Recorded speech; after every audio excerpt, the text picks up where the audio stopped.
Саламатсыздар ма? Мен есімім Манара Қайрат. Бұл Easy ағылшын. Бүгін жаңа тақырып бастаймыз. Тақырыптың аты Modal verbs. Modal verbs, яғни модальді етістіктер. Бұл сізге кішкене жат болып көрінуі мүмкін, себебі қазақ тілде бұндай грамматика жоқ. Тек ағылшын тілінде бар, иә? Бұл грамматика қалай? Яғни бұл кәдімгі етістіктер емес, модальді етістіктердің айырмашылығы ол сөйлемге мән мағына береді. Яғни, мысалы, сіз айта аласыз, сен бұны жасау керексің. Яғни, жасау керексің деген ол ереже, иә? Немесе, сен оны жасағаның дұрыс болар еді, деп сізге біреу ұсыныс айтуы мүмкін. Мен оны жасай аламын, сіз оны жасай алатыныңызды көрсете аласыз. Немесе рұқсат сұрай аласыз, мен жасауыма болады ма? Яғни рұқсат, ереже, ұсыныс және тағы басқа жағдайларда қолданылатын мағынаны көрсеткісі келсе, осы модальді етістіктерді қолданамыз. Бүгін сол модальді етістіктен екеуін өтеміз. Ол must және have to. Қарап көрейік. Міне must және екіншісі have to. Басқасыз қойық. Must, have to. Must және have to екеуін бірдей қолдана берсеңіздер болады. Мағынасы бір-біріне жақын. Кішкене айырмашылық бар, бірақ оны айтпай қойса да болады, себебі ауыстырып қолдана берсеңіздер де ешқандай қате болмайды. Көп жерде миды қатырып үйретіп жатады, екеуін екі бөлек, мынау мынандай, мынау кішкене былай өзгешелік, бірақ екеуін де қолдана берсе болады деп. Онда ерекшеліктерін айтпай қоям, жай ғана екеуін де қолдана берсеңіздер болады деп есте сақтасаңыз болады. Must және have to екеуі де нені білдіреді? Ереже немесе заң. Ережеге байланысты сіз мынаны істеу керексіз, заңға байланысты сіз оны жасау керексіз. Осы екі жағдайда біз must немесе have to қолдана аламыз. Яғни екеуінің айырмашылығы жоқ деп есептейміз. Ереже және заңда. Мысалы, яғни мағынасы істеу керексің, жасау керексің деген.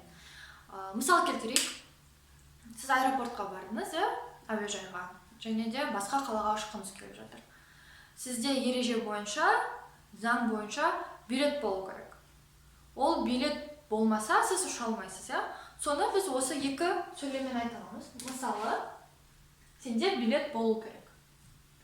You must have a ticket. You must have a ticket. Сенде билет болу керек. Немесе, дәл осы сөйлемді былай айта аламын. You have to have a ticket. You have to have a ticket. You must have a ticket. You have to have a ticket. Аслында сөз қойық. Мұны must бізде модальді етістік және have to модальді етістігі. Яғни сөйлемде енді қалай қолданамыз соны айтайын. Яғни формуласы, Бірінші орында бастауыш тұрады, subject. Одан кейін must немесе have to, must немесе have to деп қысқартып жазылайын. Екеуінің біреуін қоясыз, және одан кейін етістік бірінші формада. Жай ғана біздің етістігіміз. Күнделік, мысалы, write, read, go, swim, кез келген жай сөздікте қалай жазылып тұр, дәл сол қалпында қоясыз. Яғни қараңыздар, және must деген ешқандай to жоқ.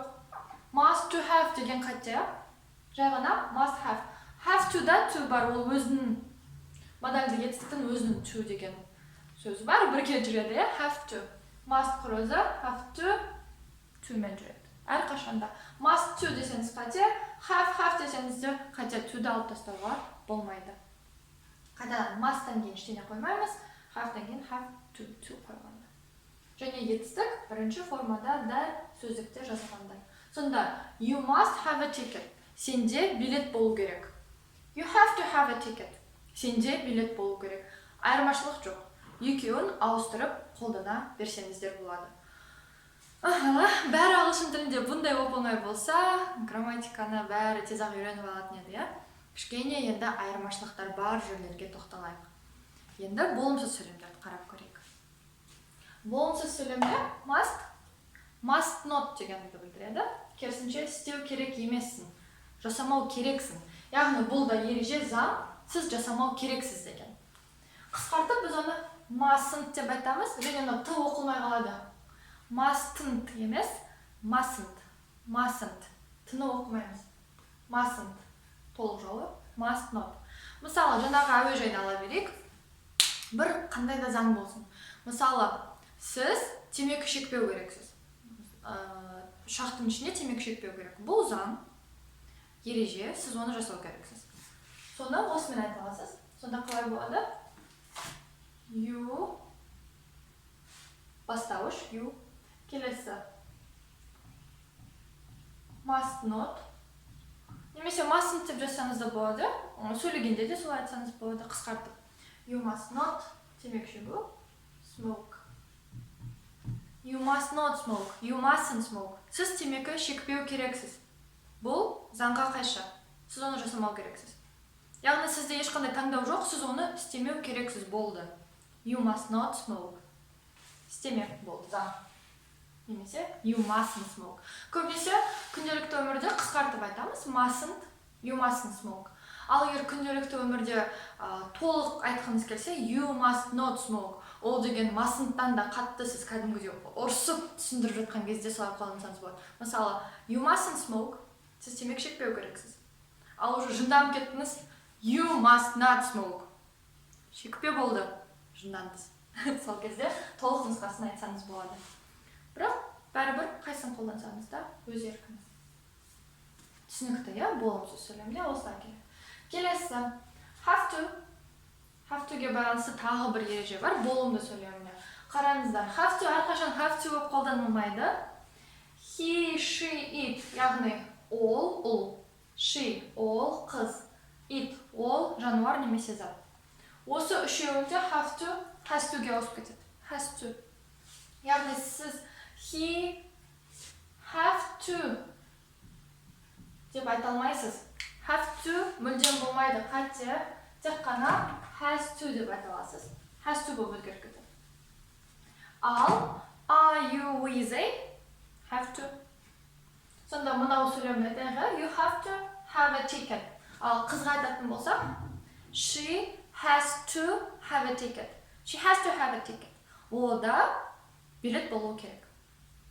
Has to, he, she, it. Кішкентай балаларға түсіндіргенде былай айтам. Бір бала, бір қыз, бір жануар, бір зат болса, has to болу керек. Қалғандардың барлығы have to болады. Бұл да ереже заң, сіз істемеу керексіз дегенді білдіреді. Келесі енді астына қарап көрейік. Болымсызын қалай жасаймыз? Болымсызы бұның одан да кішкене миды қатыратындай, және ең қатты миды қатыратын нәрсесі бұл жерде мағына өзгеріп кетеді. Біз must not, have to деген ереже заңға байланысты айтсақ, мынау кішкене бөліп қойық. Асты кішкене бөлек. Және қалай жасалады болымсыз сөйлем? Қане қарап көрейік. Яғни болымсыз сөйлем жасағымыз келсе, көбісі айтады маған, қалай болады? Haven't to дейді. Жоқ, haven't to деп айта алмайсыз. Haven't to деген мүлдем болмайды. Бұл модельді етістік өзі болымсыз сөйлем құрай алмайды. Оған бізге көмекші етістік керек. Көмекші етістік ол біздің present simple'дың do does. Көмекші етістігі. Міне does, do. Қалай болады? Қайтадан he, she, it өзгереді, are you with a басқаша болады. He, she, it doesn't have to. Are you with a don't have to. Яғни мына жерде doesn't болып өзгерді, мына жерде don't. He, she, it doesn't болу керек. Сіз ол жерге don't have to деп айта алмайсыз. Are you with a don't have to. Және тағы да бір ерекшелік, қараңыз, екеуінде де have to. Мына жақта has to болып еді ғой. Мына жерге has қолдана алмаймын. Міне s мына жаққа кетіп қалды, doesn't-қа. Мына жақ have to болып қалады. Яғни болымсыз сөйлемде екеуінде де have to. Айырмашылық мынада doesn't, don't.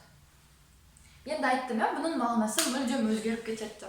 Қалай өзгеріп кетеді? Мына жақта ереже заң болса, ал бұл сіздің таңдауыңыз.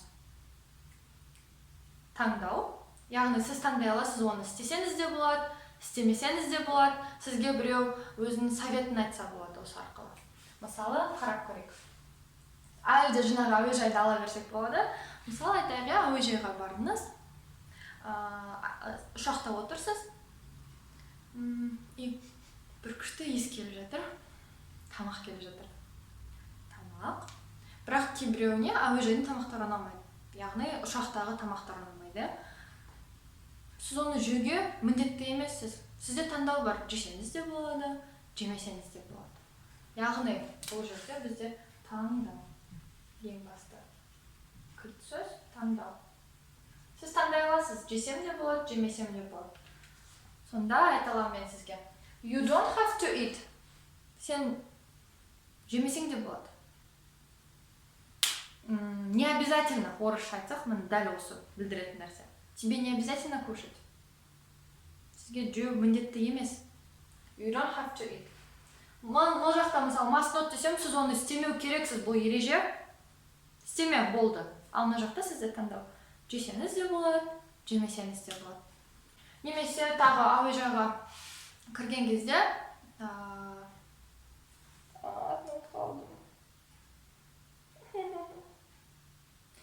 ужас. Не айтты?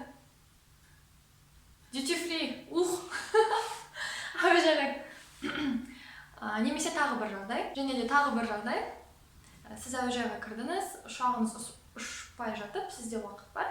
Сіз duty free-ге кірсеңіз болады, Duty free-ге кіресіз. Бірақ сіз ол жақта сатып алуға міндетті емессіз. Сізде таңдау бар, сатып алсаңыз да болады, сатып алмасаңыз да болады. Және де ол жағдайда да, мысалы, бір қыз сатып алуға міндетті емес деп айту керек. She doesn't have to buy. She doesn't have to buy. Ол міндетті емес сатып алуға. Ода таңдау бар. Болды. Бүгінгі тақырып осы. Яғни екі түрлі модальді етістікті қарастырдық. Must және have to. Екеуі де заңдылық, ережені білдіреді, жасауға міндеттісің деген. Ол болымды сөйлемде. Болымсыз сөйлем кезде must not дәл солай әлде ережеге бағынуды көрсетеді, заңға бағынуды істемеу керексіз деген. Бірақ have to болымсыз сөйлемде don't have to, doesn't have to, бірақ мағынасы мүлдем өзгеріп кетті. Бұл жерде сіздің таңдауыңыз. Жасасаң да болады, жасамасаң да болады. Сабақ қызықты болды деген үміттемін. Енді осы екі модальді етістікті жақсы түсініп алсаңыздар өздеріңізге жақсы, себебі қайтадан магистратура ОБТ тесттерінде осы грамматика келеді. Модальді етістіктің барлығы тесттерде кездесетін болады сіздерге. Және де қатты мән беріңіз, must-тан кейін ешқандай to жоқ. Осы тесттерде көп келеді. Must to have деп қою мүмкін, must to деп. Бірден ол вариантты белгілемесеміз болады. Must to хотя, бірақ have to болу керек. Естен шығармайсыздар деген үміттемін. Сұрақтарыңыз болса, астында комментарийде жазыңыздар, және де мына жерде маған жазуды ұмытып кетпеңіздер. Егер ұнаған болса, тағы да рахмет деп айту үшін лайк бассаңыздар да жеткілікті. Рахмет үлкен, сіздермен бірге Анара Қайрат, бұл Easy ағылшын. Сау!